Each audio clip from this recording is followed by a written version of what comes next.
Hey, I'm Chris Ballard. I'm the Commercial Division Manager with Elevate Roofing.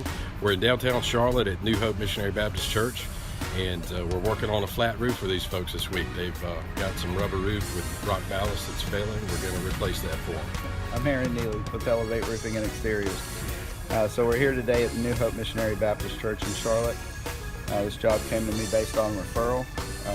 When I showed up here, I noticed immediate damage to a 3-ply roof. So what we're doing now is tearing it off, and we're going to rebuild it and help them with some of the other stuff around here too. We are Elevate.